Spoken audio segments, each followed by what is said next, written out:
Hi, my name is David Kaplan, and welcome to the Beat TV Leadership Series live from AOL Studios. Pleased to be here. Thanks so much to Andy Plesser, founder of Beat TV, for hosting this panel. We're going to be discussing the issues surrounding online video and ad spending today, and the space has been evolving tremendously, especially over the past year. Even in the depths of the recession, online video had been growing double digits, expected to grow about $2 billion this year. But yeah, there's still some hurdles that advertisers and content creators have to get through to, on the road to getting there. And we have a great trio of panelists here to sort of discuss those issues. We have, starting with, on my left here, Jordan Bitterman from Digitas, Lisa Valentino from ESPN, and Ran Harnevo with AOL Video. So to start, we're going to be focusing mostly on the issues surrounding premium online video, and I think it might be best to begin with a sense of what exactly is premium video in terms of online. How do we define it? And so, Jordan, if we could maybe start with you on that. Yeah, absolutely. I think the definition of what premium is completely evolving. Every day. Obviously, at once it was mostly network-worthy content, network in the broadcast sense. Right. Obviously, when digital channels, the web came along, for the most part, you were thinking about things like on ESPN or from one of the portals. But I think that definition is expanding as you see brands start to create new video, as you see a whole plethora of production companies, either working with brands or working with publishers, create video.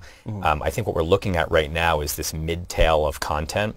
So it might not be the top torso, and it's certainly not the long tail, but that mid-tail content is really, seeing a huge emergence right now.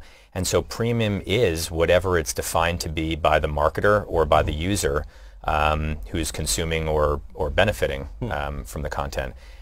Even in the age of YouTube, you see grainy video, which is now premium to a certain audience. So I think even that kind of an aesthetic has changed the way people look at and define what premium video is. So, Lisa, video in the eye of the premium video in the eye of the beholder, maybe? I agree with Jordan. I think that the user defines their video experience. It's personal.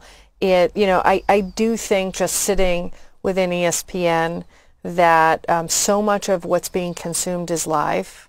And so there is a connotation of premium with live, where we've got huge amounts of scale accessing video in the moment. We don't see a lot of VOD viewing for live content. So that is a category, I think, in and of itself. We do quite a bit of everything that we run across our digital screens, while it might be born out of a TV screen, has been evolved for the screen that it lives within and the fan that it's serving.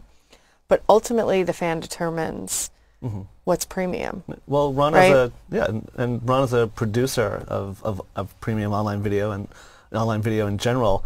Is it a matter of production values for you? Is it a matter of scale? How do you define? So I really think that the definition of premium in the online video space is not really there yet. I don't think we got there. And I think it comes from two main reasons. First of all, there's a huge disruption in the production world. Right. Many more players can join the game, even if they don't get a contract in a TV network. BTV is just a great example, right? Right. And how do you call this content? I mean, is it vetted? Is it premium? Etc. So that's one. And we aggregate content we produce content in AOL, and we also aggregate content which is premium by nature from more than 1,000 content producers that never really had a stake in the old game. On top of that, I think the definition of premium today doesn't really apply only to content. It's also about targeting abilities, behavioral abilities, and I think that advertisers today are also looking at content at premium at a safe buy that has some demographics and behavioral into it, and content becomes in some cases less important. So I think that the definition of premium inventory is a bigger discussion than the definition of premium content, Okay. because we're playing on both ends today.